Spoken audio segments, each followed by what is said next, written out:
उस वक्त पता नहीं क्या मेरे जहन में था कि बेटा अगर अगर तुझे जो है छोड़ के मुझे जन्नत मिलती है तो ऐसी जन्नत नहीं चाहिए। बिस्मिल्लाहिर्रहमानिर्रहीम। अस्सलामुअलैकुम नाजरीन, मैं हूं उज़मा और आप देख रहे हैं आपका चैनल स्ट्रॉन्ग उज़मा। नाजरीन, आप जैसा कि जानते हैं कि मेरा चैनल बने हुए 2 साल और 2 माह गुजर चुके हैं और इस चैनल के थ्रू हज़ारों लोगों की ज़िंदगियाँ बदली और हज़ारों लोगों की हमने हेल्प करने की कोशिश की और हेल्प की भी। तो एक नाम आपने बड़ी शिद्दत से सुनते होंगे मेरे चैनल के ऊपर कि हमेशा से कोई भी ऐसी वीडियो नहीं गुजरी जिसमें मैंने नाम ना लिया हो, शिकागो वाले। ठीक है, तो आप सब मुझसे पूछते होते थे कि शिकागो वाले कौन हैं और शिकागो कोई कंपनी है या कोई ऑर्गेनाइजेशन है, कोई इंसान है। और लोग हमेशा दुआएं करते थे कि शिकागो वालों की खैर हो, शिकागो वालों को यह मिल जाए वो। लेकिन अक्सर लोगों को नहीं ये पता था कि ये कंपनी है या कोई इंसान है। आज शिकागो वाले पाकिस्तान आ चुके हैं और इस टाइम वो स्ट्रॉन्ग उज़मा स्लाइस स्कूल के ऑफिस के अंदर मौजूद हैं। हम आज शिकागो वालों की कहानी इनकी ज़बानी सुनेंगे और इनसे इनकी ज़िंदगी के बारे में जानते हैं कि ये शिकागो वाले बने कैसे। कराची टू शिकागो का जो सफ़र था वो ख़ास करता है और चुन लेता है अपनी मखलूक के कामों के लिए। तो ऐसा ही हुआ इनके साथ। इनको चैरिटी करने का ख्याल कैसे आया, आइए जानते हैं शिकागो वालों की कहानी उन्हीं की ज़बानी। कराची के रहने वाले, बहुत सारे आम लोग हैं, कराची मसलन से जैसे आम ही आपने बंदा हूँ। शिकागो का सफ़र कैसे जाने का तय शौक़ किया, था कि हमारे मुल्क से बाहर व्यूअर्स निकलूँ, ये ख़ास बड़ी तौर पे शिद्दत अमेरिका से जाने का। जानना चाहेंगे और तो ये उनको कोशिश बड़ा करते रहे। इंतज़ार है एक पिछले वक्त 2 आया सालों 22 से साल कि पहले वो कभी आपको कि देखें। वीज़ा लग गया और अमेरिका चले गए। ज़िंदगी में जो ख्वाहिशात थी कि यानी कि मेरे जो है सिर्फ़ एक घर हो, एक बिज़नेस हो, बीवी बच्चे, जिस तरह से आम इंसान की जो ख्वाहिश होती हैं। और ये होता था कि थोड़ी बहुत चैरिटी करते थे कि जितना कमाते थे तो उसमें से जहन में ये सोचा हुआ था कि यानी कि सिर्फ एक ज़कात देना फ़र्ज़ है और थोड़ा सा कोई किसी को हेल्प कर दो। ज़िंदगी कुछ ऐसी गुज़री कि जिस तरह से हालात मेरे कराची में रहे, थोड़े से ऊपर नीचे होते रहे।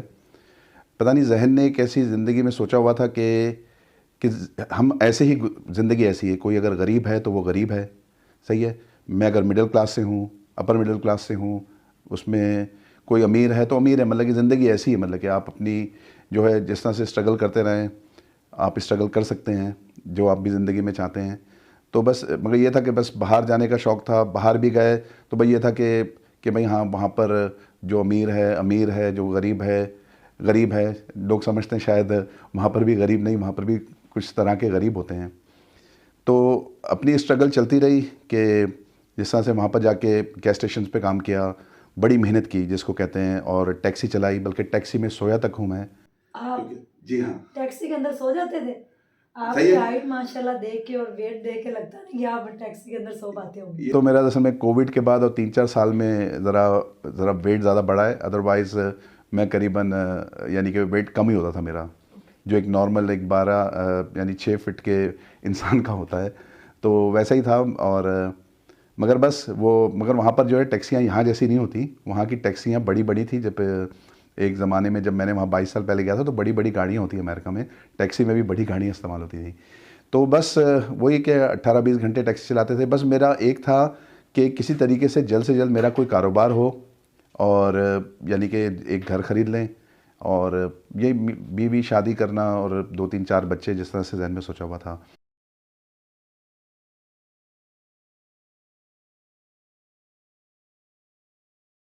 जी हाँ। और आप सिर्फ 4 घंटे या 5 घंटे सोते थे? और प्लस टैक्सी में भी सोता था। जी, तो टैक्सी में आप सो जाते थे? टैक्सी में सो जाता था, फिर घर जाके 4-5-6 घंटे सो गए, फिर उससे उठ के जो है फिर टैक्सी जब चलाने आप फिर निकल गए। अमेरिका गए थे तो आपकी उसमें जिस शादी तरह नहीं से हुई लोग थी? शिकागो में या जहाँ भी तो आप दुनिया में 18 टैक्सी से ड्राइवर हैं, 20 वो घंटे मोस्टली यही टैक्सी करते हैं चलाते कि थे? अगर उनको यानी काम ज़्यादा करना है, ज़्यादा जल्दी पैसे बनाने हैं, तो इस तरीके से, क्योंकि दरख्तों पे तो पैसे सुना है यहाँ पर कि लोग समझते लटके होते हैं, मगर हमें तो वहाँ जाके नज़र नहीं आए कभी। जी। तो बस इस तरीके से वही रहा। अल्लाह का शुक्र है शादी भी हो गई। कोशिश की बिज़नेस करने की, बिज़नेस तो मोस्टली मेरे नाकाम ही रहे। अच्छा। बहुत जो है फिर बीच में अल्लाह का शुक्र है कि मैं नमाज़ पढ़ने लगा। एक ज़माने में नमाज़ नहीं पढ़ता था, फिर कुरान शरीफ भी खुला, कुरान शरीफ को भी थोड़ा खोल के पढ़ने लगा। तो उसमें यही लिखा हुआ था कि एक आयत है, शायद हो सकता है तर्जमा एग्जैक्टली वो ना हो रहा हो, कि अल्लाह किसी को जो है ना खुला देता है, किसी को चुन चुन के देता है। तो मैं सोचता था या अल्लाह मुझे तो चुन चुन के ही आप दे रहे हो, सही है। और बस ये इसी तरीके से था कि बस फिर मैंने सोचा ज़िंदगी ऐसी ही चलती है कि लोग, कोई अमीर हो गया है, कोई मिडिल क्लास है, गरीब है, तो अपने आप का ये था कि भाई मेरी शायद ज़िंदगी ऐसी ही है, तो इसी तरीके से ज़िंदगी चलाते रहे वहाँ पर। फिर आपको ये कैसे ख्याल आया? चैरिटी शुरू में तो आप बड़ी थोड़ी देते थे कि थोड़ी सी चैरिटी दे दी, बस ज़कात फ़र्ज़ है, इसके अलावा किसी की हेल्प कर दी। आपने पाकिस्तान में मेरे साथ मिलके हज़ारों लोगों की ज़िंदगियाँ बदली। आपने सलाब ज़दगान पे हमने काम किया, उसमें आपने 17 लोगों के घर बना के दिए, ठीक है? जो सिर्फ़ आपने बना के दिए। आरओ प्लांट में सारी दुनिया इकट्ठी हो गई थी, लेकिन घर आपने बना के दिए। यहाँ पे लाहौर में भी तकरीबन 5 से 6 घर बने थे, उसमें भी आपका हिस्सा था। और एक अभी रिसेंटली आपने अनवर भाई को घर इसमें बना के दिया, जो कि कैंसर के पेशेंट हैं, इसका ये है उनका कि फ्री घर आपने बना के दिया, प्लॉट उनके माशाल्लाह से, पास जिस तरह से ऑलरेडी था। आपको पता है तो कि, इतनी ज़्यादा बल्कि बहुत चैरिटी सारे करने लोगों का को तो पता ख़्याल ही नहीं आपको क्योंकि मैं कैसे ज़िक्र आया? नहीं करता, कौन-सी वही ऐसी कि चीज़ थी मेरे जिसने 2 आपको बेटे हैं, क्लिक किया सही कि है। नहीं आपको ज़्यादा लोगों की मेरे मदद एक करनी चाहिए? जो है, और फिर आपने जब हम ऐसी लोग माशाल्लाह से 2 बच्चे भी, चलो अल्लाह का शुक्र है वो नेमत के तौर पे हमारे पास मौजूद थे, तो जब तीसरा बच्चा आने का हुआ तो माशाल्लाह से हम उसकी खुशियाँ मना रहे थे, ताकि चलें ठीक है इंशाल्लाह होंगे।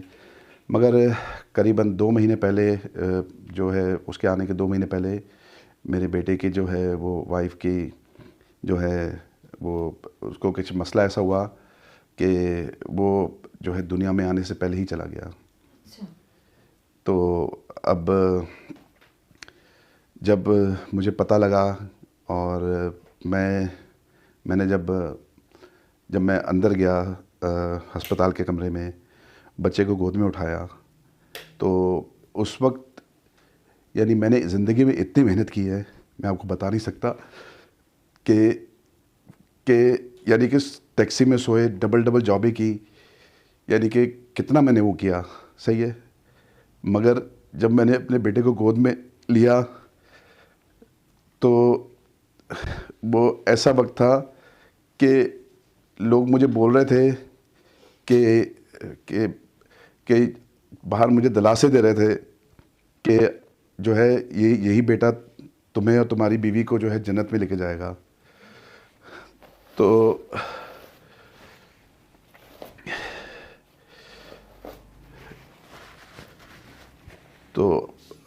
जो है उस वक्त पता नहीं क्या मेरे जहन में था कि बेटा अगर तुझे जो है छोड़ के मुझे जन्नत मिलती है तो ऐसी जन्नत नहीं चाहिए। ये ऐसे मेरे कलमात, अल्लाह मुझे माफ़ करे, ऐसे कुफरिया कलमात मेरे मुंह से निकल गए। ऐसा लगा कि इतनी मेहनत की ज़िंदगी में, अमेरिका आने के लिए इतनी पेपर बेले और इतना यानी कि काम किया, कोशिश की, बिजनेसेस करने की कोशिश की, हर वक्त जो है बिज़नेस जहन में रखते थे, सही है, दौलत के पीछे भाग रहे थे। तो बस ऐसा लगा कि सारी ज़िंदगी की जो मेरी मेहनत थी बेकार गई। आपको बताऊं, मैं ज़िंदगी में उससे पहले कभी रोया नहीं था। यकीन नहीं करेंगे, मैं, अल्लाह ने मुझे उम्रा करने का भी शर्फ बख्शा। मैं काबे की दीवार से लग के आसपास मेरे लोग रो रहे थे, सही है, और मैं रोना चाह रहा था, रोनी सूरत भी बनाई, मगर मेरे आंसू कभी नहीं निकले, क्योंकि जहन में सिर्फ यही था कि ज़िंदगी में जितनी भी मैंने किसी की तकलीफ़ देखी, ये सब देखी, किसी की मौत देखी, कभी नहीं रोया। इवन जो है हमारे ख़ानदान में, और इवन मैं अपने माँ बाप के मरने पर भी नहीं रोया, सही है। कि पता नहीं क्यों मेरे एक जहन में था कि ज़िंदगी में इंसान मरता भी है, इंसान जो है, यानी ये है मतलब कि आपको ज़िंदगी में मेहनत करनी है, और ये आपका जो है इसी तरीके से ज़िंदगी चलती है।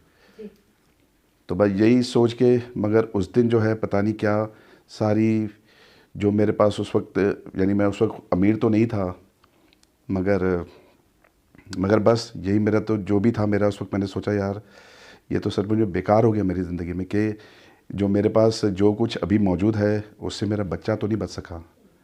वो अल्लाह की मर्ज़ी थी, मगर फिर तो ज़िंदगी में मैंने अहद किया इंशाल्लाह या अल्लाह, मैं जो भी, पता नहीं क्यों जहन में आया कि भाई इतनी मेहनत कर रहे हो, थोड़ा पैसा जो है, सोचता था कि ज़कात सिर्फ 2.5% देनी है और थोड़ी सी बस चैरिटी करनी है। तो उसके बाद से चैरिटी की तरफ को ज़्यादा ध्यान गया और ज़्यादा चैरिटी करने लग गया। ये आपके बेटे की डेथ के बाद आपके दिल में ख्याल आया, उस ये चीज़ ने आपको हिला के रख दिया, यानी कि औलाद का दुख जो है ना वो माँ बाप नहीं सह सकते। जी हाँ, ये मेरे जो है बेटे के, जब बेटे को देखा ऐसे, तो जब उसको दफना रहे थे तो उसी वक्त इरादा कर लिया कि या अल्लाह बस अब अभी तक तो सिर्फ अपने लिए काम किया है, इंशाल्लाह ज़िंदगी में तूने अगर कभी मौका दिया मुझे तो इंशाल्लाह मैं लोगों के भी भलाई करूँगा। और मैंने पता नहीं क्या बस जहन में आया कि अब लोगों की भलाई के लिए काम करना चाहिए, क्योंकि ये तो मुझे सिर्फ एक दर्द है, लोगों को पता नहीं कैसी कैसी तकलीफ़ें या क्या क्या दर्द मौजूद हैं जो कि लोगों के जो है होते हैं। तो अल्लाह मुझे अब जो ज़िंदगी है इंशाल्लाह उसमें से मैं जितना लोगों के लिए काम कर सका करूँगा। मुझे ये बताइए कि फिर जब आपने ये आपकी लाइफ में इतना बड़ा ये सान्या हुआ, औलाद छिन गई आपकी, उसके बाद फिर आपने चैरिटी का सोचा कैसे कि कहाँ से स्टार्ट करें, क्या करना चाहिए आपको? लोगों की हेल्प करनी चाहिए, गरीब लोगों को पैसे दे देने चाहिए, या उनको बिजनेस करवा के देना चाहिए, या लोगों की ज़िंदगी में चेंज कैसे लाया जाए, ये आपने कैसे सोचा? उस वक्त मैंने बच्चे के जब दफनाने के जो है टाइम पर और उसी के 1-2 दिन के अंदर पता नहीं बैठा हुआ था, सोच रहा था कि जो है कि भाई कि मैं बिज़नेस में इतना रहा, यानी पैसे जमा करता था, जमा करके रखता था कि मैं बिज़नेस करूँगा, ठीक है। उसमें मुझे बिज़नेस में नुकसान हुए। मैंने उस जो करीबन जो 10-12 साल का अरसा था, 3 दफ़ा बिज़नेस करने की कोशिश की, नाकामी रही। तो मैंने एक चौथा बिज़नेस भी कर रहा था, उसके बाद मेरे बेटे का सानिया हुआ। फिर मैंने अल्लाह से अहद किया, अल्लाह मैं अपनी तरफ से पूरी कोशिश करूँगा, सही है, कि अपनी जो मेरी इनकम होगी चाहे मुझे गुर्बत की तरह रहना पड़े, सही है, मगर मैं जितनी ज़्यादा कम से कम 50% जो है गरीबों को या ज़रूरतमंदों को दूंगा, अपनी बिजनेस या सैलरी में से या बिज़नेस से जो भी था। भाई ये कि अपने अपने ख़र्चे कम रखने हैं, अपने आप को सिंपल रखना है इंशाल्लाह। और इस तरह से ये मैंने अहद किया। अल्लाह ने सोच चेंज हुई मेरी, आप यकीन नहीं कर सकती, जहाँ सोच चेंज हुई अल्लाह ने फिर मेरे उस बिज़नेस में इतनी बरकत दी कि यानी कि जो 50% क्या, यानी कि 50% के पास भी इतना बचता था कि मैं उसको भी जो है हर महीने देखता था। मैं सोचता था यार ये देखो कि मैं करीबन, यानी कि इस बात को 9 साल हो गए कि 9 साल पहले तक जो है मैं बहुत बिज़नेस के लिए कोशिश करता रहता था कि बिज़नेस हो, बिज़नेस नहीं होता था, सही है। फिर जो 9 साल वाले दूसरे जब बिज़नेस को स्टार्ट किया उसमें भी इतनी परेशानी हुई, ये सब हुआ, ठीक है। मगर जब बच्चे का सानिया हुआ तो उसके बाद जो है, उसके बाद बस जब से अल्लाह को सोचा, पार्टनर तो नहीं बोला मगर समझने एक तरह से अल्लाह को पार्टनर ही बना लिया मैंने, कि बस उसके बाद तो अल्लाह ने ऐसा हाथ पकड़ा, ऐसी बरकत हुई मेरे कारोबार में कि मैं लोगों को 50 क्या कभी कभार तो ये होता था मैं 90% अपनी तनख्वाह का देता था और उसमें 10% भी मुझे पूरा पड़ जाता था। अल्लाह कहता है मुझे कर्जा हंसना दे, मैं उसका आपको 10 गुना वापस करूँगा। आपने जब सबसे पहली चैरिटी की ये सोच के की थी कि इसका 10 गुना मुझे वापस मिलेगा, और जितनी आप चैरिटी करते गए हैं, क्या आपने कभी देखा, आपने अपने माल को घटते हुए देखा है या बढ़ते हुए देखा है? जो भी आप बिजनेस इस टाइम कर रहे हैं वो हम बाद में आपसे पूछेंगे। हम ये जानना चाहेंगे कि पूरी दुनिया आपको इस टाइम देख रही है, पूरा पाकिस्तान भी देख रहा है, शिकागो, फेमस तो आप थे बिहाइंड द कैमरा, आज आप फ्रंट पे आए हैं, तो ये बताइए कि आपने अपने माल को बढ़ते हुए देखा या घटते हुए? यकीन करें कि जब जब तक चलें, कोविड आया, कोविड के बाद तो दुनिया में बहुत सारी चीज़ें चेंज हुई और मेरे बेटे के सोच चेंज करने के बाद, सही है, मुझे तो माल में ऐसी बरकत हुई मेरे कि अक्सर मैं सोचता था कि कहाँ से मेरे पास पैसा आ रहा है, सही है। लोग मैं जिस काम में था उसके मुताबिक मेरी गाड़ियों में अल्लाह की तरफ से मेंटेनेंस कम से कम आता था, कि उसमें कोई काम कम से कम निकले, और लोगों के ऊपर ट्रस्ट करना स्टार्ट किया। धोखे मिले, ये नहीं है कि धोखे नहीं मिले, मगर जो लोगों ने देना ज़्यादा स्टार्ट कर दिया मुझे, फिर वापस करना जो है, कि लोगों को जब पैसे देने लगा तो वही यही चीज़ थी कि सोच चेंज हुई। नहीं तो पहले आप यकीन करें कि जब मैं लोगों की इतनी मदद नहीं करता था, मोस्टली लोग पैसे ही खा जाते थे। उस हिसाब से कि मेरे पास कम पैसे थे, मैं सोचता हूँ, और उसमें किसी की मदद करने का अगर होता था तो मैं उसको मदद या तो नहीं करता था, कोई बहाना कर दिया, या अगर मदद कर दी तो फिर समझ लो कि वो पैसे आए नहीं मेरे पास कभी जी। मगर ये जो सोच चेंज हुई उसके बाद से रिटर्न भी आने लग गया, और बरकत ऐसी हुई, मैं सिर्फ बताता हूँ कि मैं अक्सर खुद बैंक बैलेंस देख के हो जाता था दूसरे दिन के, बैंक में इतने पैसे आ गए, सब हो गया खुद से। इसका मतलब कि आप जब लोगों की खिदमत के लिए निकलते थे तो अल्लाह आपके बैंक में खुद ही पैसे डाल देता। ज़ाहिर है वो कहीं ना कहीं से तो आते थे ना, तो इसका हाँ। मतलब अल्लाह ने ड्यूटियाँ लगाई हुई हैं। हाँ, क्योंकि दरअसल में वहाँ पर तो सारा सिस्टम बैंकिंग के थ्रू ही चलता है, जी। तो उसमें ये था कि इसलिए जो है मैं सोचता था कि चलो इतना जो है मेरे बैंक में पैसा आ गया, जी। तो मगर पैसा देख के ये नहीं होता था कि रखूँ, अब ये सोचता था ये पैसा आया तो अब इसको खर्च कैसे करना है। जी। सही है, किस कहाँ किया जाए, इसी सोच को लेके लोगों के लिए सोचता रहता था, यूट्यूब देखता रहता था। यूट्यूब में उसमें भी धोखे खाए, सही है, मगर ये कि सही है, मैंने फिर डेफिनेटली आप मिल गई मुझे सबसे बड़ी जो दौलत मिली वो आपकी शक्ल में मुझे मिल गई। जी, थैंक यू। मैंने आपसे एक आखिरी मेरा क्वेश्चन है, और उसके बाद आपसे एक अच्छा सा मैसेज लेंगे, फिर आगे व्यूवर्स को बताते हैं कि आपकी सीरीज़ कैसे स्ट्रॉन्ग उज़्मा के चैनल पे चलेगी। सुकून की नींद कब आपने अपनी ज़िंदगी में फील की कि आज आप सोए हैं तो आपको अंदर से एक आवाज़ आई है कि आज आपको बहुत ज़्यादा सुकून है? कोई ऐसा दिन आप अपनी ज़िंदगी का बता सकते हैं जिस दिन आपने सोए हो तो आप कहें आज मुझे अंदर से ऐसे मुझे सुकून फील हो? मेरा दरअसल में काम ऐसा था कि जिसमें यानी कि मुझे बहुत नींद तोड़नी पड़ती थी, क्योंकि ट्रांसपोर्टेशन का काम ऐसा था जिसमें बड़ा 24 घंटे चलता है वो, शिकागो या न्यूयॉर्क जैसे बड़ी सिटीज़ हैं। मगर जितना भी सोया उस वक्त इस बात से कि लोगों को देने के बाद ख़ास तौर पे जब पता लगता था कि ये मेरा पैसा सही काम में लग गया है, तो एक जो सुकून एक इंसान के यानी कि दिमाग से, सर से लेकर जो दिल तक जो सुकून जाता है, वो उसको मैं बयान नहीं कर सकता। सही है कि मैं सोचता था कि चलो ये मेरा जो पैसा सही जगह पे यूज़ हुआ, उसको सुकून मिला, उसकी दुआएं मिली, शायद उस दुआओं का ही असर है कि उसने जो है मुझे इतना सुकून दिया। और बहुत यानी कि मैं उसको लफ्ज़ों में बयान करना मुश्किल है। कोई मैसेज देना चाहें आप अपनी ज़िंदगी के हवाले से कि शायद आपका कोई मैसेज सुन के कोई इंस्पायर होके कोई अपनी ज़िंदगी को चेंज कर ले? मैसेज तो बस ये है कि इंसान जो है, क्योंकि मैंने तो सचमुच में देखा, क्योंकि मेरे साथ जो लोग थे, जो लोग काम करते थे, अल्लाह ने उनको भी दिया, मुझसे पहले दे दिया, किसी को बहुत अमीरी दे दी, किसी को जो है वो अभी तक उसी उसमें है। मगर जिन लोगों को अमीरी दी उनको तो मैंने डेफिनेटली देखा है कि वो रियली यानी कि वो जिस तरह से कुरान शरीफ में एक आयत है ना कि गरूर करके हम ना तो शायद ज़मीन फाड़ सकते हैं ना आसमान चीर सकते हैं। मैं एग्जैक्टली सेम वर्ड तो नहीं याददाश्त में, मगर जो मैं समझ सकता हूँ वो मैं बयान कर रहा हूँ।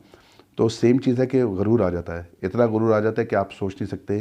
और ख़ास तौर पे अमेरिका में रहकर वो उनकी सोच मोस्टली लोगों की यही हो जाती है कि भाई अमेरिका में आ गए, पैसा कमा लिया तो बस वही उनकी ज़िंदगी है। और वो बल्कि जहाँ तक पहले तो शायद चैरिटी भी करते थे, सही है, मगर बाद में उनको मैंने देखा कि वो इतने ज़्यादा वो हो गए कि फिर ये अल्लाह की मर्ज़ी है। मैं किसी को कुछ ये नहीं कहना चाहता, मगर मैंने बड़े लोगों को पैसा आने के बाद बदलते हुए देखा है, सही है। जबकि जब मैं भी स्ट्रगलिंग दौर में था, लोगों का पैसा आ गया तो लोगों ने वहाँ पर, हमारे पाकिस्तानी हो या दुनिया के कुछ और ममालिक के लोग हैं, वो तो डेफिनेटली ऐसे चेंज हो जाते हैं कि बस वो हमारे साथ रखना ही नहीं चाहते। अच्छी जगह, अच्छा घर, बड़ा घर ले लेना, अच्छी गाड़ियाँ, और वो हमसे मिलना भी पसंद नहीं करते।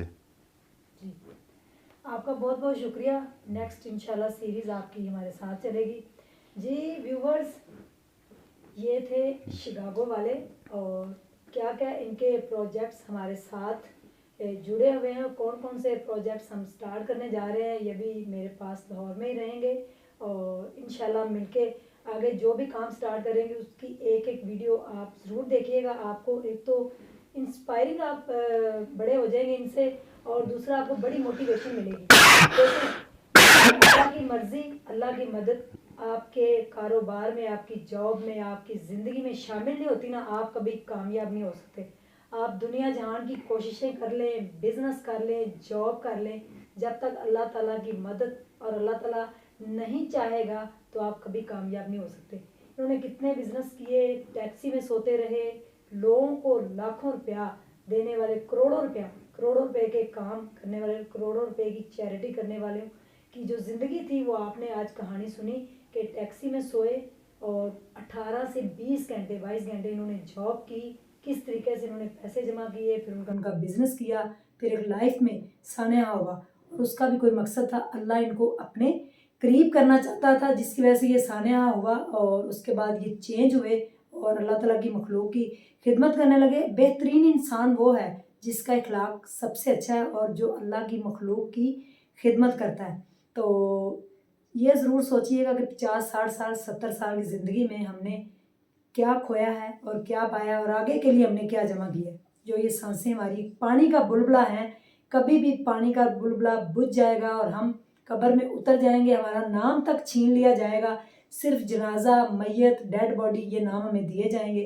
तो वहाँ पे हमारे सिर्फ अमाल काम आएंगे, हमारी नीयत। इसलिए हम अपने दिमाग में अच्छा गुमान करें, अच्छा सोचें और किसी के बारे में अच्छा बोलें।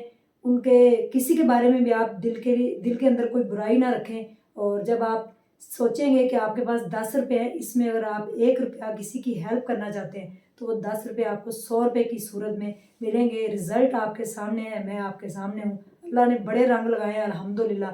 और आगे भी देखिएगा कि इनके जो काम है आगे जो आएंगे, जब आप देखेंगे तो फिर आपको इनके ऊपर इतना प्राउड फील होगा।